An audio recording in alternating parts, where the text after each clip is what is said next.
তাহলে এই হত্যাকাণ্ড এগুলো ইসলাম সমর্থন করে না। তো এরা 9 জন ডাকাত কয় কি ব্যাপার না, টাকার বিনিময়ে মানুষ মারি আর একটা প্রাণী মারবো, এটা কোনো ব্যাপার না। রাতের বেলা গেছে। এই 9 ডাকাতের মধ্যে একজনের নাম কুদার। বলেন কি নাম?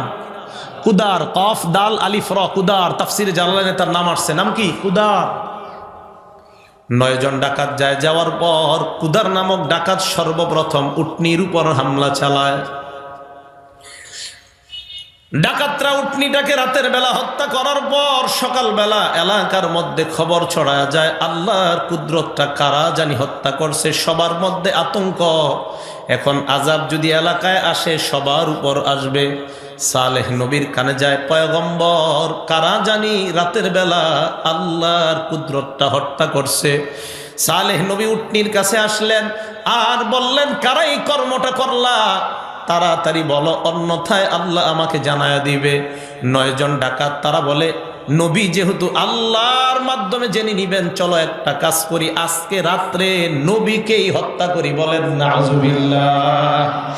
শুধু তাই নয়, তারা শপথ করলো, ক্বালু তাকাসামু বিল্লাহি লানুবাইয়িতান্নাহু ওয়া আহলাহু সুম্মা লানাকুলান্না লিওয়ালিয়িহি মা শাহিদনা মাহলিকা আহলি। আমরা রাতের বেলা সালেহ নবী এবং তার পরিবারের উপর রাতে হামলা চালাবো। এরপর আমরা তার পরিবারকে বলবো, মা শাহিদনা মাহলিকা আহলি, এই হত্যাকাণ্ডের ব্যাপারে আমাদের কোনো জানা নাই, কোনো জ্ঞান নাই। রাতের বেলা হত্যাকাণ্ড করব, যেই ভাবনা সেই কাজ। 9 জন ডাকাত রাতের বেলা তালাশ করতে করতে সালেহ নবীর বাড়ি পর্যন্ত পৌঁছে যায়। সালেহ নবীর বাড়ির সামনে একটা পাহাড়। এই পাহাড়ের পিছনে গিয়ে 9 জন ডাকাত পলায়ন করলো। ডাকাতরা পরামর্শ করলো, নবী যখন রাতের বেলা ইবাদত করার জন্য জাগ্রত হবে তখন তার উপর আমরা হামলা চালাবো। যেই মাত্র নবী রাতের বেলা উঠলেন সালাত আদায় করার জন্য, এই 9 জন ডাকাত আল্লাহ নবী সালেহের উপর আক্রমণ করতে যায়। কে যেন উল্টা তাদের উপর আক্রমণ চালায় দেয়। আশেপাশে তাকা দেখি কেউ নাই, কে আক্রমণ চালায়। এবার দ্বিতীয়বার আবার আক্রমণ চালায়। দ্বিতীয়বার কে যেন আবার তাদের উপর আক্রমণ চালায় দেয়। তারা চিন্তা করলো, তৃতীয়বার ফাইনাল আক্রমণে সালেহ নবীকে আমরা বিদায় করব। যেই মাত্র তৃতীয়বার হামলা করার জন্য যায়, কে যেন ফাইনাল আক্রমণ করে তাদেরকে বিদায় করে দেয়। আল্লাহু আকবার। চোরারা রাতে চুরি করলে সকালে যদি ঘরে না আসে, মা বাবা টেনশন, কিরে কই আমার ছেলে, কোন বাড়ির চেয়ারম্যান জানি বাইন্দা রাখছে গাছের সাথে, আল্লাহ জানে, নাকি কোনো পুকুরে ভাড়া রাখছে জনগণ মাইরা, নাকি জেলে আছে, না থানায় আছে, না গাজীপুর থানায় গিয়ে পামু। চোরাগো মা বাবা কিন্তু এইটাই চিন্তা করে। তো ডাকাত 9 জনের মা বাবা দেখে ছেলেরা বাড়িতে আসে না, ঘটনা কি কই গেল। তালাশ করতে করতে ওই রাস্তায় গেছে। আমগো ছেলেগুলারে দেখছো? রাতের বেলা তো দেখছিলাম, এই রাস্তা দিয়ে কই জানি যায়। তালাশ করতে করতে তারা রাস্তার শেষে গিয়ে দেয় একটাই বাড়ি আছে, সালেহ নবীর বাড়ি, আর কারো বাড়ি নেই। ডাক দিলেন, আপনি কি আমাদের ছেলেদের ব্যাপারে জানেন? উনি জবাব দিলেন না, আসলে উনি জানেন না। তালাশ করতে করতে 9 জনের 9টা লাশ পাহাড়ের পিছনে পাইছে। লাশগুলো আনার পর তারা বলল, এই হত্যাকাণ্ড কে করছে? আপনি যদি না করেন। সালেহ নবী বললেন, বিশ্বাস করো আমি এই হত্যাকাণ্ডের ব্যাপারে কিছুই জানি না। সালেহ নবীকে তারা হুমকি দিল, আপনি এই হত্যাকাণ্ড করছেন, তোমার খবর আছে। এই হুমকি দিয়ে যখন তারা চলে যায়, আল্লাহ পাক রব্বুল আলামিন সালেহ নবীকে জানায়া দিলেন, পয়গম্বর তাদেরকে জানায়া দেন, রাতের বেলা আমার নবীকে তারা মারতে চায়, আমি আল্লাহ ফেরেশতাদের মাধ্যমে তাদেরকে শেষ করে দিলাম। এই জন্য মুসলমান আলেম উলামা এদের যে শক্তিটা, এটা হলো নিয়ামতি শক্তি, আর অন্যদের যে শক্তি এটা হলো বিভিন্ন কৌশলগত শক্তি। ভালো করে মনে রাখবেন, ওলামাদের শক্তি, ওলামাদের পাওয়ার, এটা হলো নিয়ামতি পাওয়ার। অন্যদের পাওয়ার এটা হলো কৌশলগত পাওয়ার। কৌশলগত পাওয়ারের মেয়াদ থাকে 10 বছর, 12 বছর, 15 বছর, 100 বছর, এরপর এটার মেয়াদ আর থাকে না। নিয়ামতগত যেই পাওয়ার, এই পাওয়ার এমন একটা পাওয়ার, এটার সম্পর্ক সরাসরি আল্লাহ আরশের সাথে। এই পাওয়ারের কারণে আল্লাহ কসম, যেই দেশের মধ্যে নেয়ামতি শক্তির পাওয়ার বেশি আছে, খোদার কসম যারা ওই দেশের উপর লুলুপ দৃষ্টি দেয়, ওই দেশের উপর লুলুপ দৃষ্টি দিয়ে তারা কখনো সফল হতে পারবে না। এই জন্য আগে বাংলাদেশ ছিল ৫৬,০০০ বর্গ মাইল, কিছুদিন আগে শুনলাম ৫৫,০০০, এখন শুনি ৫৪,০০০। যায় কই মাইলগুলা? আল্লাহ জানে কবে কি শুনি। সবাই সজাগ থাকতে হবে দেশের জন্য, ইসলামের জন্য। স্বাধীনতা যারা কি করেছে, দেশের স্বাধীনতা আন্দোলন, তারা আন্দোলন করেছিল স্বাধীনতার জন্য। আমরা আন্দোলন করব দেশ, ইসলাম এবং স্বাধীনতা রক্ষার আন্দোলন। গাছা ওলামায়ে ঐক্য পরিষদ যদি ডাক দেয় স্বাধীনতা রক্ষা, ইসলাম রক্ষার আন্দোলনের জন্য, কারা কারা জান মাল নিয়ে যাইতে রাজি আছি জানতে চাই। আল্লাহু আকবার, আল্লাহু আকবার। আমরা আছি সেখানে, আমরা আছি সেখানে। আল্লাহু আকবার। সালেহ আলাইহিস সালাতু ওয়াস সালামকে আল্লাহ বললেন, এরা আপনারে হুমকি দিছে, এরা আপনাকে হুমকি দিছে। হ্যাঁ, আচ্ছা অপারেটর ভাই, আচ্ছা দেখ মেশিনারি জিনিস তো, এটা ওনার হাতে না, একটু দেখেন। এইভাবে না বলা, কষ্ট হবে।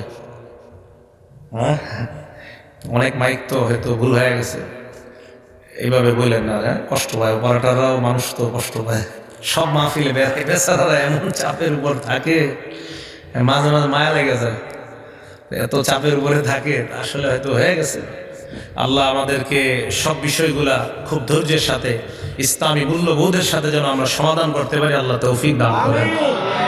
হ্যাঁ, সালেহ নবীকে তারা হুমকি দিল যে তোমার খবর আছে। আল্লাহ হুমকি দিয়ে দিলেন, খবর আপনার নাই, এদেরকে আপনি বলেন তামাত্তাউ ফি দারিকুম সালাসাতা আইয়াম, আর ৩ দিন যা উপভোগ করার উপভোগ করে নাও।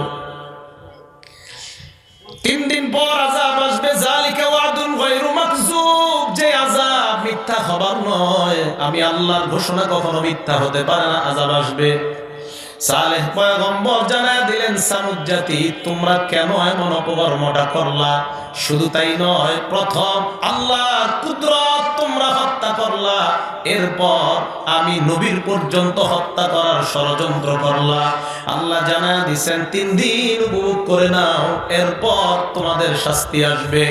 আর নবী বলে দিলেন, তোমাদের যে আলামত, প্রথম দিন ঘুম থেকে জাগ্রত হওয়ার পর দেখবা তোমাদের সবার চেহারাগুলা সাদা হয়ে গেছে।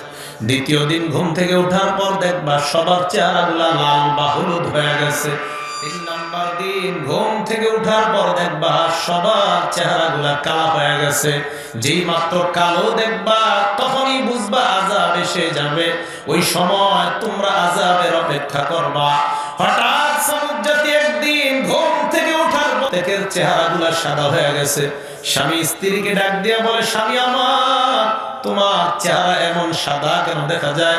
স্ত্রীকেও স্বামী বলে, তোমার চেহারা কেন এমন সাদা?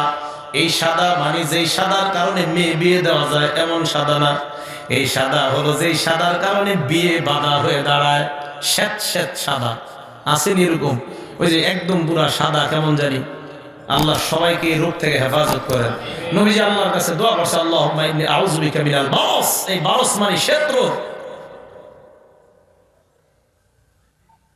রাসূল করিম সাল্লাল্লাহু আলাইহি ওয়াসাল্লাম এই জাতির ব্যাপারে আমাদেরকে বলছেন, খুব সতর্ক থাকতে বলছেন।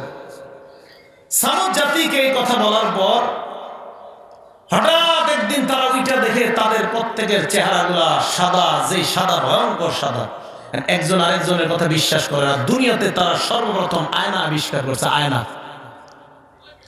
এবার আয়নার দিকে তাকায় দেখে চেহারা সাদা। দ্বিতীয় দিন তারা ঘুম থেকে উঠছে, ওঠার পর দেখে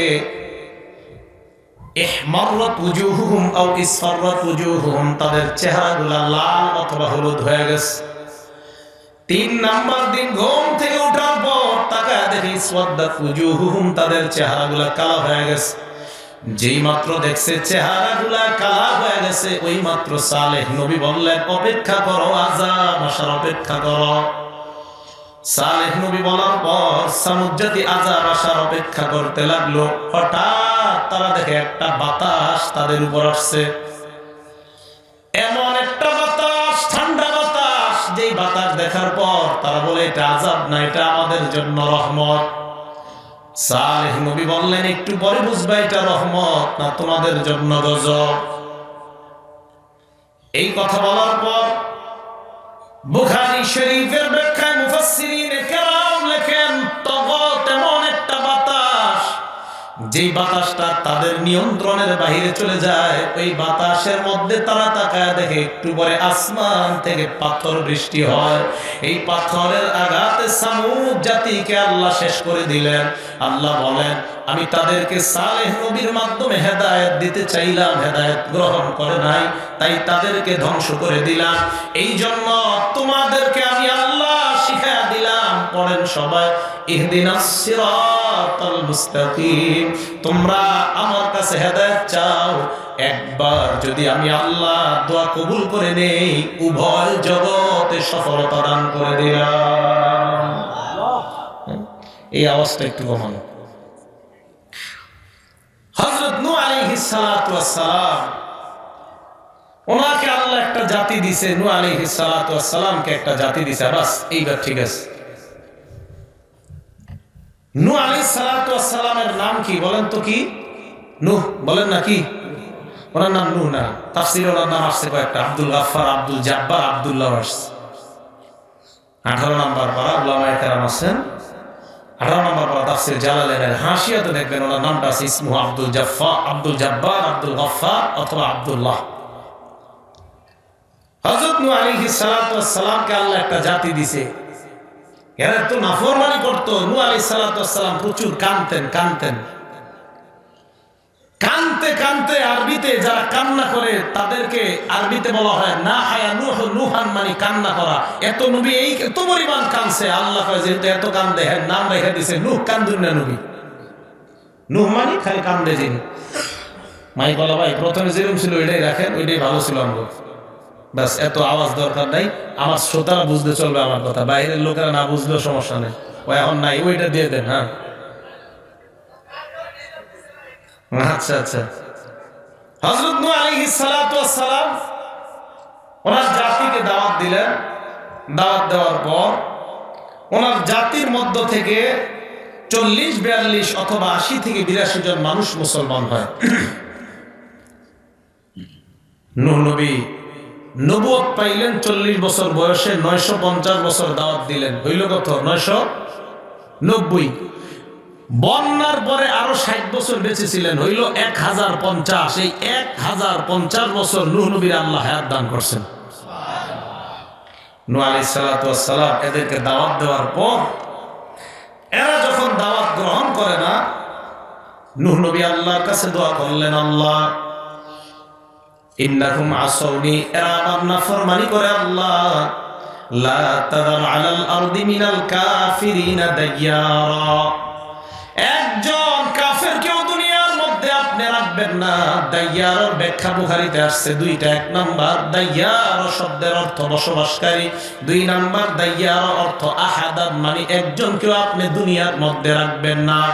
নূহ নবী দোয়া করলেন, করার পর আল্লাহর কাছে বললেন, আল্লাহ ইন্নাকা ইন তাযারহুম ইউদিল্লু ইবাদাকা ওয়া লা ইয়ালিদু ইল্লা ফাজিরান কাফফারা, এরা যদি দুনিয়ার মধ্যে থাকে, এদের সন্তান যারা হবে এই সন্তানগুলোও কাফের হবে, বেঈমান হবে, এদেরকে দুনিয়ার মধ্যে রাখার কোনো প্রয়োজন নাই। এই দোয়া করার পর আল্লাহ পাক রব্বুল আলামিন নূহ পয়গম্বরকে বললেন, এ নূহ পয়গম্বর ওয়াসনাইল ফুলকা বিআইউনিনা, আপনি একটা জাহাজ বানান, আমার তত্ত্বাবধানে একটা জাহাজ বানান। হযরতে নূহ নবীকে আল্লাহ জাহাজ বানানোর কথা বলার পর নূহ পয়গম্বর জাহাজ বানানোর কাজ আরম্ভ করবেন। আল্লাহর কাছে দোয়া করলেন, আল্লাহ আমি জাহাজ বানাবো, কি কাঠ দিয়ে জাহাজ বানাবো?